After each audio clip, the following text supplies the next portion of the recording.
Dulu 1 gig 8-9 tahun yang lepas, nak guna habis pun susah. Hari ini nak tanya, 1 gig cukup tak? Tak cukup. 7 gig cukup tak? Tak cukup. Dan mengikut kajian, kita manusia, puratanya kita menonton 32.3 video sebulan. Tapi saya rasa kadang-kadang sehari pun dah lebih tu. Ini purata. What does it mean? Tepuk dada, tanya selera. Ini tanya selera. Berapa ramai di antara kita yang memang ada TV set di rumah, yang betul-betul kita duduk untuk tengok rancangan? Dan statistik daripada Netflix itu, sekali lagi, statistik daripada Netflix, hampir 90% mengatakan bahawa punca mereka subscribe kepada Netflix walaupun perlu bayar adalah kerana mereka suka kepada video on demand, boleh tonton di mana-mana sahaja tanpa terikat dengan waktu siaran. Itu fakta. Terus terang, siapa lagi tengok tonton kat rumah?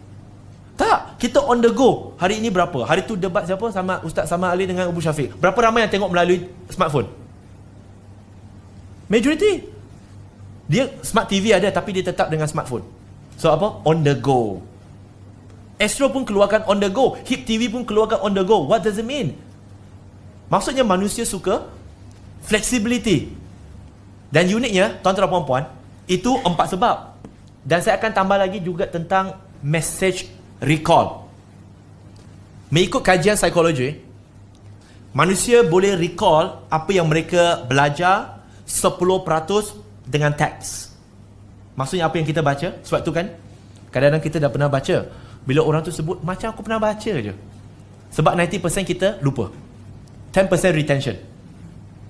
Kemudian audio yang kita dengar, kita boleh retain 20%. Kemudian image 30%. Sebab tu kita selalu dengar kan Mat Saleh sebut, a pictures speak 1,000 words.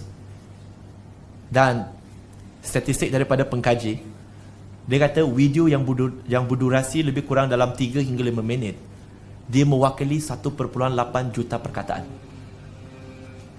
Video yang berdurasi 3 hingga 5 minit mewakili 1.8 juta perkataan.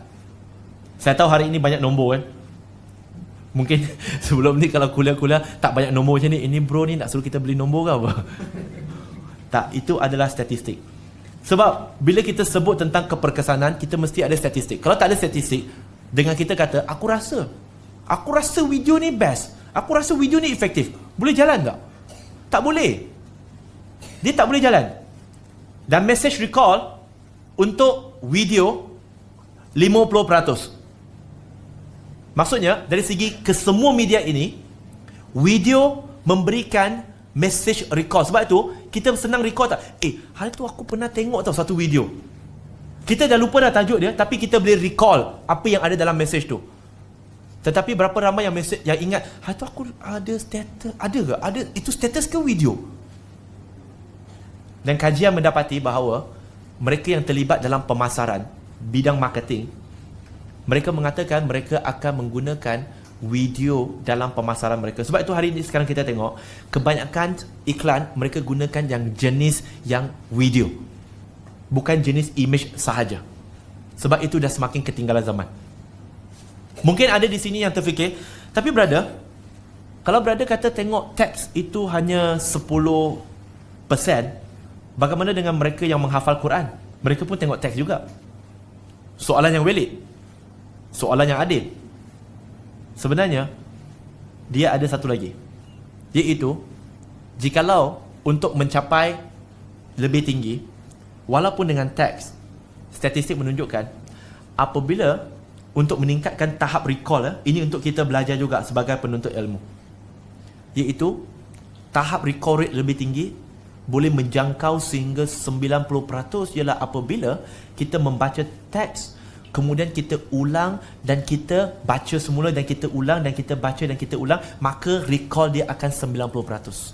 Setinggi itu. Sebab itu, kalau kita sebagai penuntut ilmu, termasuk diri saya, kalau kita datang belajar tetapi hanya sekadar belajar nak tengok muka handsome ustaz tu, ataupun sebab ada kitab ataupun apa-apa unsur, tetapi tanpa ada niat tertentu untuk aku nak ingat dan aku nak sebarkan, aku nak praktik, aku nak bagi tahu balik, dan sebab itu kita punya retention rate drop. Tetapi beza dengan orang yang datang memang dia nak belajar dan kemudian dia share di Facebook, dia share di tempat lain, dia balik rumah share, kita akan lihat orang yang begitu dia punya retention jauh lebih tinggi.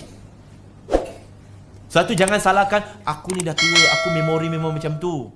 Nothing to do. It's about effort.